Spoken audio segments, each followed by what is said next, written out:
Welcome to Pedagogy Next, a podcast about excellence in teaching and higher education, hosted by the UT Arlington Academy of Distinguished Teachers in partnership with OIT CERTL and the Center for Distance Education. This storytelling-focused podcast highlights diverse voices of educators and others who support learning excellence at UT Arlington. This is Dr. Peggy Symingson of the Academy of Distinguished Teachers. For our podcast today, episode Dr. Kevin Schug is sharing with us tips on winning teaching awards. Dr. Schug is professor and Shimadzu Distinguished Professor of Analytical Chemistry at the University of Texas at Arlington. A key idea we discussed is the importance of not being afraid to showcase your strengths in teaching. Have a listen for more ideas on advice for winning teaching awards.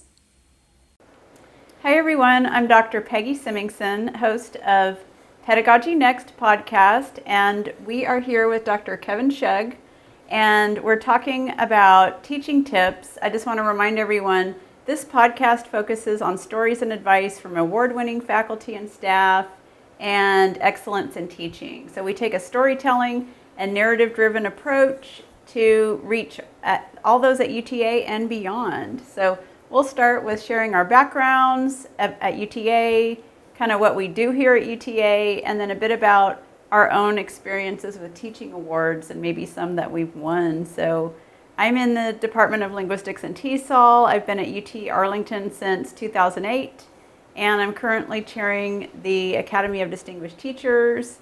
Prior to Linguistics and TESOL, I was in the College of Education for like 12 years, and then I switched over. So that's kind of a bit about me. I've also, in my past life, I taught 8 years in the public schools. Okay. So this is kind of a second career, but it's related. So yeah, how about you? What is your background at UTA? So my name is Kevin Schug. I'm a professor in chemistry and biochemistry. I got here in 2005. I started here as an assistant professor and been here ever since. I'm an analytical chemist by training. And I have a research laboratory where we, primarily focus on developing new methods to measure stuff.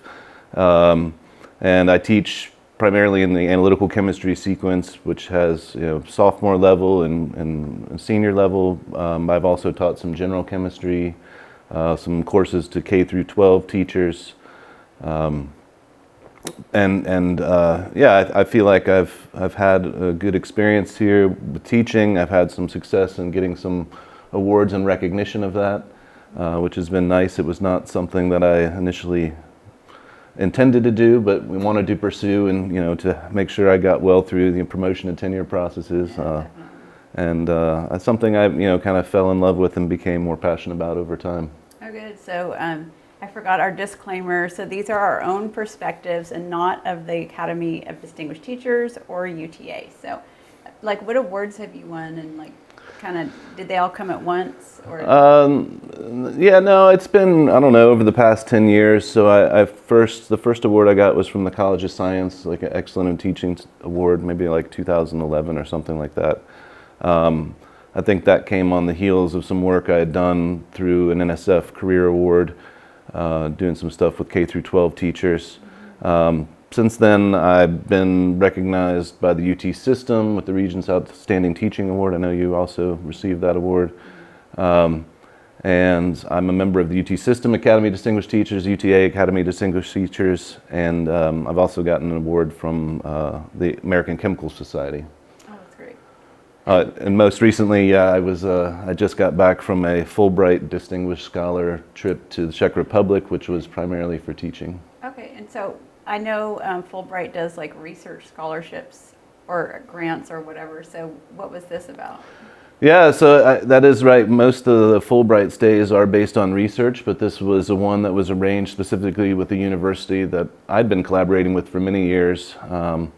And it was solely for teaching. So I was over there and I was teaching classes in analytical chemistry, but I also was teaching a class called English for Chemists, where it was more first year general chemistry students kind of teaching chemistry in the context of current topics. Oh, okay, sounds good.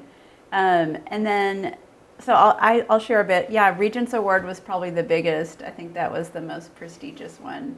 But I've also gotten some external ones, and I've heard from a reliable source that you need to also look for external awards beyond your, it just shows like different groups of people kind of, I don't want to say value you, but like kind of, recognize you. That's the word. I think that's accurate. I imagine different disciplines have different availability of awards. But certainly you can make your case stronger internally by showing that people value your teaching externally. Yeah, and you have to look for those, right? Yeah, for sure. Yeah. Definitely. Yeah, I've looked for those, and you can't win an award if you don't apply. For sure. So, yeah, I think just being proactive. So let's go through our kind of topics. So what do you think are, and I'll share too, what are key components and criteria that faculty should focus on when applying for these teaching awards? And we can think mainly internal awards. Yeah, well, thinking about this, I realized, with different teaching awards, they have different criteria. I think some are kind of open-ended and allow you to sort of free flow showcase your teaching. Some might have specific prompts that they want you to address. I know, for example, for the UT System Academy, they really were keen on knowing what you could contribute to the Academy if you were to be made a member. And that became, as I've been in it for a number of years, it was really the key component people were looking at in terms of new members. What does this new member bring to the Academy? How can that enrich the collective for teaching? But yeah, all these awards have different, I think, criteria.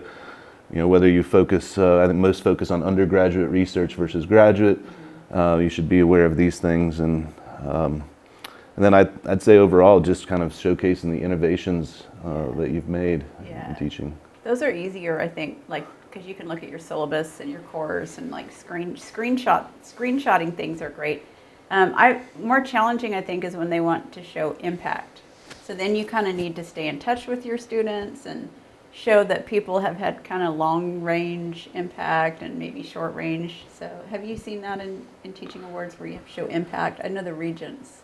Yeah, I think the more that you can put some data behind that your practices are effective. Totally. I think different areas have different things that they can showcase. So, for example, I could make a lot out of having undergraduates involved in research and being co-authors on publications.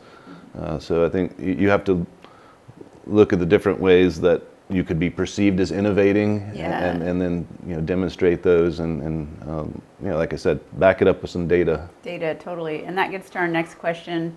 What do you think about, or what do we think about faculty gathering and organizing evidence? Yeah, well, I guess early on I started a folder on my computer where if I got some kind of unsolicited praise, I'd put that in there. I think that's smart to do because you want to pull back on those later and it's hard to find them. I keep my CV as like always open on my desktop. I'm constantly updating it and using it as a collection of everything I've done, teaching, research, and service. And so I think keeping it all together and collated, it makes it a lot easier when you're trying to put it all together to answer a call for an award. Yeah, that's true. I like that. Yeah, just constantly gathering things. I think that's worked for me. And then like doing visuals. So like, do you have a video? I love video. Do you have a video you can link to? And I've seen people do that in dossiers where they link to like, and I don't know if people watch them, but they might even watch a segment of it. Screenshots are good, visuals. Yeah, I think right. Anything that you can kind of set yourself apart. I like having, maybe I'd include some diagram that was involved in some teaching. Maybe it's a fairly complicated concept that you've been able to boil down to something simple that people can see. But if you can show that visually to demonstrate how you would teach that. But I think videos are great. Yeah, any kind, you can have some sort of exhibits in there to show visuals. Concrete, examples. It. Yeah, that's good teaching, is teaching the hard things, I think, especially in your field. yeah, for sure. I think people latch on to that reviewing these awards, how difficult are the things that you're trying to convey to the students in their feedback, acknowledge that you've been able to distill these into easily digestible concepts. Yeah, that's true. And with me, the challenge has been teaching online. and how to do that well. So that's been the cornerstone of my awards. Yeah, that's well beyond my doing, Yeah, but I can see that and appreciate. It's a skill, but yeah. Well, good. And then, what do we think are best practices? They always need letters. So what do you like? To me, it's just keeping in touch with people over time. I connect with students on LinkedIn and even Facebook once they graduate and things like that. Like, what do you recommend for soliciting strong letters? Yeah. Or even from colleagues? Yeah, I mean, from colleagues, okay, students, I mean, I think if you've been around your students, you have an idea who can write really well and maybe not so well, so you're going to pick somebody who writes well. I think the same kind of thing with letters from a colleague is you have, I don't know, I've had people write letters that, for tenure and promotion and things like that, and you're like, okay, that's okay, but it's not, not the most glowing thing you'd like, and then you don't want it to be lukewarm. Right, and so if you find the person who can really write that strong letter, I think that goes a long way. Obviously, they, if it's a colleague, they should have, a certain level of attainment in their discipline, and maybe have won some teaching awards, can speak to that.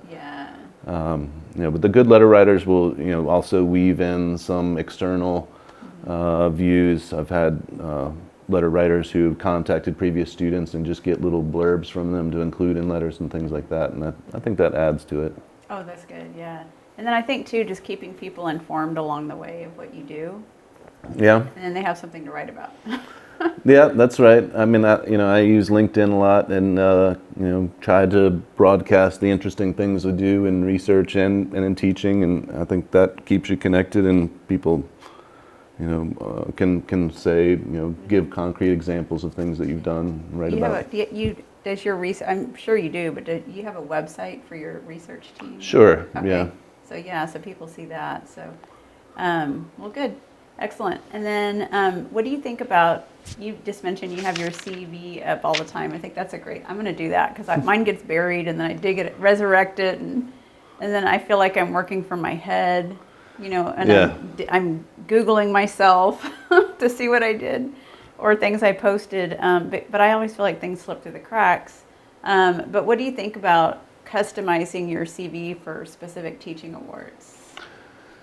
Yeah, again, I think it probably depends on the award. I mean, some also want a much more condensed CV version, so you're going to have to pick and choose what you include. I know, internally, I have taken kind of my general CV and even gone and highlighted through the portions, the things that I think are relevant to the teaching award. So, if somebody's just kind of looking through it, they might overlook something that is relevant. So I try to indicate those as clearly as possible. But yeah, I mean, it's, I think all the awards are kind of different in that respect, and you just want to make sure that you're putting yourself in the most positive light and, showing that you've committed a lot of thought and time to improving your teaching. I guess it's like going for a grant. I mean, it's the same kind of, you customize it, you tailor it, show your experience. Yep, yeah. And don't be afraid to really tout your achievements. Yes, we were just talking about that. Like, sometimes people hide or diminish, or we're not trained to toot our own horn, but this is the time to do that. Yeah, I mean, all these people who are going for these awards are likely outstanding teachers, so you're going to have to really give some thought about what sets you apart and what's going to make somebody choose you over them. And that's not a place to be shy. Yeah, I agree. Yeah, we need more. Yeah, showcasing. Well, good. And then beyond the CV, what do you think are some barriers or pitfalls to creating a teaching dossier? Kind of like what we were just talking about. But what do you think about the overall dossier? I know one challenge is it takes time to do it. So I think a lot of people don't go for teaching awards because they perceive the time that it might take to put these together, and some of them are quite onerous. Yeah, they are.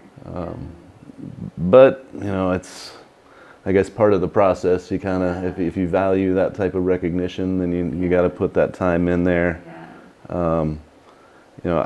What I don't like reading so much are these generic teaching philosophies. Yes, yeah. Because I feel like that, and even internally here at UTA, we kind of request those for some of the awards, and when you're reading them, you really, it's nice to know how somebody behaves in the classroom and these things, but the good teachers are all pretty good and engaging. It's like, what have you done extra that really sets you apart? Show me, don't tell me. Yeah. And I think that those things don't always get captured well.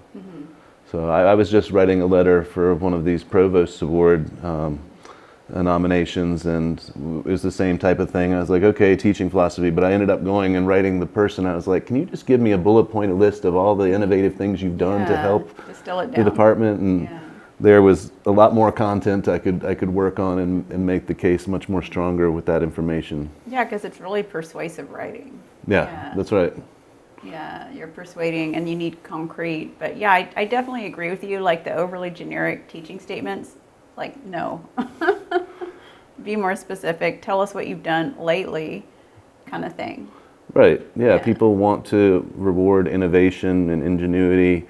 They don't want to see you, doing multiple choice exams and the same thing everybody else is doing. Yeah, right. I mean, some of these things have their places in some cases, but it should be clear that you're focused on advancing the students' learning and doing that in different ways, and hopefully engaging students across the different boundaries and ways that they learn and things like that. For sure. Yeah, definitely. I love all these ideas. And then kind of beyond teaching awards, I always feel like the awards are like a target and you kind of work towards them. Like years and years ago, I won the Rhoda in 2013, which seems like an eternity. But before that, a colleague won it, and I thought, that is so beyond anything I can ever accomplish. And I think that's sad because we kind of create our own limitations, but eventually it became a target, and then I won it, and then I started winning other things, and I'm like, oh, this is possible. How can we kind of see ourselves as excellent teachers, and how can faculty innovate and pursue excellence in teaching in general to kind of get towards these awards? Yeah, I mean, I was kind of like you. I never had kind of awards in my path or thinking. For me, I saw that being a good teacher would be something that would contribute toward tenure and promotion. So I just, when going through that process, I didn't want to be anywhere near the bar that they'd set. I wanted to exceed that, and I felt like spending some time and teaching well was an easy way to put that check mark in there. But then I think you realize after you've done some of that and maybe looked at annual faculty activities reports and things, that you're like, oh, okay, maybe I am pushing the boundary more than most people are. And you start to get recognition for that, and then it becomes I think part of the way that you're conducting your daily business. How can I keep improving this teaching and reach more students? So I think the awards make a strong impetus for that. Once you start seeing that they're there and that you are worthy. Yeah, exactly. It's kind of a mindset. Right. But yeah, I had to overcome that too. And then kind of our last question is kind of how can we continually improve? Because I know sometimes, we just sort of maybe feel burned out or, that kind of thing. So how can we continuously improve? I'm always looking for, I like to talk to people. So I think that's one way I do it is just, what are you doing? What are you doing? And just kind of compare notes with people to get ideas. But I also spend a lot of time online. And so I get ideas that way. Yeah. Well, I think one of the easiest, lowest hanging fruits is, carefully looking through your student feedback surveys. Oh, yeah. And, on top of that, having evaluated a lot of people for awards, I think it's important that that the instructors are trying to get as high of a response rate as possible so that they get kind of the full scope of comments, somehow provide some incentive to get good response rates, and there you get kind of the incremental pieces that you can improve from semester to semester. What can I make better? But being around other teachers and even from different disciplines and having conversations like you said about what have you tried and what works. It's quite interesting to consider, something that people do in a classroom in English and try to bring that into a chemistry classroom. Yeah. But it can be done, if you give it a little thought. Discussion or something. Yeah. That's true. Yeah, I've gotten a lot of ideas talking to your colleague Frank Foss. Mm-hmm. He's big into teaching. Sure. So, just talking to people. Yeah, that was one of the nicest things about the UT System Academy is we, at the start of every meeting, they kind of have a little sharing time, and people are kind of sharing their teaching experiences, and you get a lot of interesting tidbits that way. So I guess, just getting people together that can have those discussions can be really positive. Oh, I like that. Yeah, it's kind of informal. Yeah. Yeah, well, good. And then to your point about the student feedback, I've always noticed students say I'm responsive, I'm a good communicator, but then I have areas to work on. So I think just kind of drilling down. Yeah, it was, I would say one of the most innovative things I did in teaching, which I think is not groundbreaking, but was brought on by COVID, was basically recording all of my classes. Oh, yeah. And I never, and so I run my class, basically in this kind of flipped format. And that always seemed like a bridge too far before COVID, but then I was kind of forced into it. But then you start to see comments on people saying, well, I watched these videos 5 or 6 times before the exam, and I was like, I guess, you couldn't do that otherwise. And if that's useful to you, then great. So I think also that's doing something like that can be really an impediment for people who want to improve their teaching. They don't want to make the leap to do all this work to change the class wholesale. But I think just doing a little bit at a time, looking at the student feedbacks to see if it was good or bad, or how she do it differently, and just kind of incrementally change the course, improve it over time. Yeah, that's true. I like that. Do you have any other ideas that you want to share, or final thoughts? That's kind of just what I said, is people should not be afraid to experiment in the classroom. In science, we're experimenting in the laboratory all the time. People should experiment in the classroom, understand that not every experiment succeeds, but you should learn something from it. And, hopefully you're not failing so badly that the students don't learn anything. I don't think that's the case, but there's always be a better way to do it, and just iterating that to continually improve I think that provides you the fodder to really be able to write good pieces about how you've innovated in the classroom. The other piece that I would say is very important and useful is to engage in some sort of scholarly teaching activities where you're working to disseminate those teaching experiences more broadly, at conferences, maybe writing papers. But I've presented at a couple of conferences and educational sessions, and these are all people centered in analytical chemistry. There you get some really interesting ideas to implement. Plus you're sharing your own ideas and can get feedback from people who are thinking, like-minded. So that's another really big place that people can set themselves apart, is not just doing it, but telling people about it. And that counts in the application. I've leveraged my scholarship on teaching. In applications and presentations. Yeah, I think that's a huge thing that can give you a boost. All that counts. So I was going to say one last thought I was a grad student at UT Austin, and they had, way back when, it was like 04, 05, and they had something called the Anonymous Feedback Survey, which was more groundbreaking back then, but I did it, and I loved the formative feedback, and I do that now.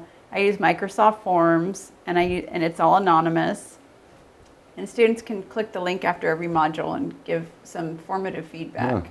So I think getting that along the way is another good continuous improvement. Yeah, that's right. I think most people rely on that end of course survey, but the students probably aren't going to remember the individual pieces so much that you'd get the feedback on, like you suggested. I think that's a great idea. Or the Inspire for Faculty, where you email them, and then sometimes they'll email back and just let you know how it's going in the class. So that's more one-on-one, but I do that too. I think that's great. You get really good tidbits there that you can use to improve, or use in your application for an award. Well, awesome.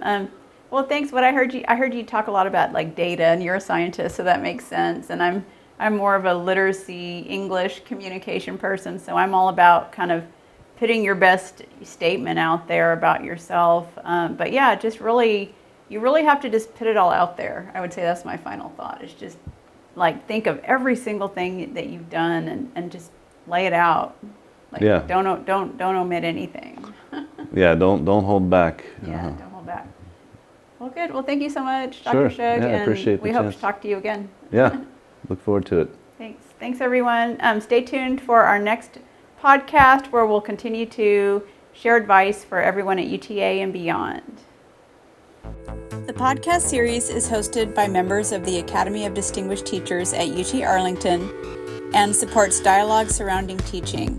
The aim is to share experiences, ideas, innovations, and inspirations to develop reflective teaching and excellence. Subscribe on Apple Podcasts, Spotify, YouTube, and Amazon. Podcast hosts include Pete Smith, LaDonna Aiken, and myself, Peggy Semmingson. Behind-the-scenes support comes from our thought partners and experts in OIT, including Lee Pierce, Howard Prince, Cyrus Haskell, and William Mercer. Dakota Jimenez and Center for Distance Education is helping produce. A disclaimer, all views shared are the perspectives of individual faculty and staff and do not reflect the views of UT Arlington or the Academy of Distinguished Teachers.